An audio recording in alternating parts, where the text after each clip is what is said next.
Nah, di video kali ini kita akan bahas tentang manfaat human design untuk pribadi, untuk diri kita gitu ya. Yeah. Nah, kita udah bahas di video-video sebelumnya bahwa human design itu adalah tools yang terus terang sangat membantu di hidup kami gitu ya. Betul. Nah, kita juga ada pakai tools yang lain untuk melengkapi gitu ya. Yeah. Tapi poinnya adalah tools ini adalah sarana supaya kita semakin kenal dengan diri sejati kita. Semakin selaras menjalankan misi jiwa kita. Betul. Gitu ya. Kita udah bahas belum ya misi jiwa ya? Udah kayaknya ya? Belum. Belum ya? Gitu ya. Ya nantilah di video-video berikutnya. Nah, di video-video sebelumnya juga kita sudah bahas tentang apa itu human design. Yeah. Lalu prinsip-prinsip human design kita juga sudah bahas ya gitu. Nah, di video kali ini kita akan bahas tentang manfaat human design gitu ya untuk diri kita pribadi. Silakan Bu. Apa manfaatnya untuk diri kita sendiri gitu ya? Ya, jadi yang pertama yang pasti human design membantu kita untuk mengenali siapa kita gitu ya. Mengenali siapa kita, mengenali apa yang kita punya. Siapa kita? Itu apa ya? Jaya. Ya, jadi untuk mengenali siapa kita, rancangan kita yang asli, yang memang dikasih sama yang kuasa itu seperti apa. Karena sepanjang kita hidup dari lahir sampai sekarang gitu ya, itu pasti kita udah banyak mendapatkan masukan, tularan gitu ya, bentukan, sehingga kadang-kadang kita sendiri lupa gitu kan, siapa kita yang sebetulnya kita ini aslinya seperti apa, itu seringkali blur gitu ya. Nah, yang kedua, dengan mengenali rancangan kita yang asli, kita juga jadi bisa mengenali potensi, bakat. Banyak banget orang yang ditanya usia dewasa nih ya, begitu ditanya bakat kamu apa sih, kelebihan kamu apa, atau kamu bisanya apa? Kamu bisanya apa gitu, itu masih bingung gitu untuk menjawabnya. Kami berdua dulu juga bingung ya. Apalagi saya terutama. Dulu ya. Apa ya gitu. Jadi bahkan yang kayak gitu aja kita seringkali banyak yang nggak kenal gitu sama kelebihan diri kita. Itu ya, jadi mengenali potensi-potensi dan kalau kita tahu potensi-potensi kita, mungkin banyak dari potensi ini yang sebetulnya masih terpendam gitu, masih terkubur, entah karena kita mau keluarinnya nggak berani, tidak pernah difasilitasi, kita belum menemukan lingkungan yang tepat misalnya. Jadi dengan menemukan potensi kita juga jadi tahu gambaran bahwa oh, saya tuh ternyata bener ya punya ini gitu, terkonfirmasi gitu. Terus yang ketiga, kita juga dengan human design, intinya sebetulnya human design itu membantu kita untuk mengembalikan kepercayaan kita terhadap diri kita. Nah, jadi diri kita yang sesungguhnya ya, diri sejati kita ya. Percaya diri itu ternyata punya makna yang menarik gitu ya. Jadi percaya kepada diri gitu. Nah, banyak orang di dunia ini ternyata itu tidak percaya pada diri mereka sendiri. Mereka lebih percaya kepada orang lain, percaya kepada dunia yang membentuk gitu ya, percaya kepada pendapat atau arus-arus yang di luar, yang umum ya, yang umum.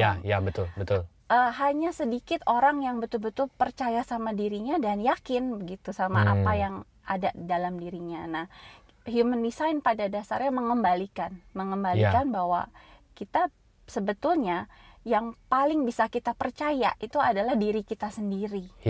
Karena diri kita sendiri yang tahu sebetulnya apa yang selaras, apa yang kita sedang lakukan di dunia ini gitu ya, apa kelebihan-kelebihan kita, itu sebetulnya kita sendiri yang paling bisa tahu, mengenali dan gitu paling bisa merasakan. Betul.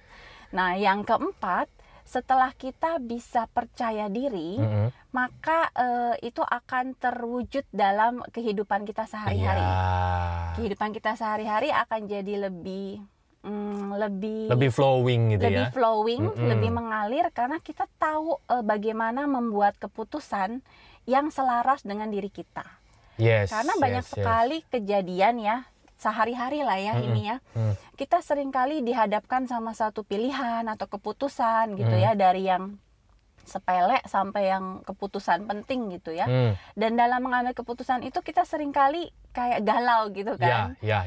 Mau dengerin kata orang, apa mau dengerin kata hati, tapi dengerin kata hati kok nggak yakin. Nah itu tadi kok kayaknya melawan arus banget gitu ya. Apa bener gitu. Nah seringkali kegalauan inilah yang menyebabkan kita seringkali mengambil keputusan yang tidak tepat untuk diri kita. Sehingga akhirnya ada banyak PR, ada banyak drama yang seharusnya tidak perlu kita masuki gitu ya. Betul. Kalau kita tahu bagaimana mengambil keputusan yang tepat sesuai dengan rancangan diri kita selaras, gitu. Jadi semakin kita mengenali rancangan diri kita, semakin kita tahu potensi kekuatan kita, kita juga jadi percaya terhadap diri kita, dan yang terakhir keputusan-keputusan dalam hidup kita juga jadi akan bisa diambil selaras gitu. Dan kalau sudah selaras di dalam, maka yang terwujud di luar juga akan selaras gitu ya. Dan juga kita makin kenal peran nggak sih? Betul. Kita ini perannya apa gitu ya. Karena seringkali kita itu mengikuti peran yang umum aja. Gitu ya.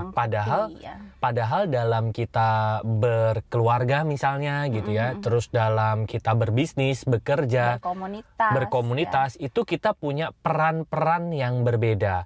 Dan seringkali ada peran-peran populer gitu ya. Yang kita ingin menjadi seperti itu.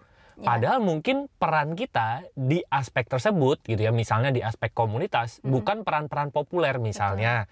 Peran biasanya yang populer itu peran sebagai pemimpin gitu ya. Peran yang tampil gitu ya di depan. Tapi mungkin peran kita adalah sebagai supporter. Yang membuat nggak rame gitu ya. Bisa jadi. Dan itu satu peran yang mungkin kita kecilkan gitu ya, tapi itu berperan besar buat kehidupan keseluruhan dunia ini gitu. Iya, ada untuk keseimbangan gitu ya. Itu tuh ada peran-peran yang saling berkolaborasi sebetulnya, yang saling mengisi gitu ya. Iya, betul. Mengenali peran dan juga kita jadi paham bahwa tidak ada yang gitu doang. Gitu ya. Nggak ada yang peran kecil atau besar gitu. Karena masing-masing peran ini punya kuncinya sendiri, punya tempatnya sendiri gitu ya. Benar, betul. Nah, nanti di video-video selanjutnya kita bahas nih peran yang lebih meluas. Kalau yang tadi kan tentang diri sendiri ya, gitu ya. Nah, sebetulnya apa yang kami sampaikan di video YouTube ini, teman-teman juga bisa baca di e-book yang Rusi tulis gitu ya. Dan juga nanti kalau teman-teman nanti download e-booknya, teman-teman akan mendapatkan email series gitu ya. Jadi buat teman-teman yang mau dapetin email series itu bisa klik aja link di description ya di bawah ini gitu ya. Jadi teman-teman yang suka baca silahkan tunggu email series ya, itu setiap hari dapat. Tapi kalau yang sukanya nonton silakan tunggu juga episode-episode YouTube kami. Oke, sampai jumpa di episode berikutnya. Thank you, see you.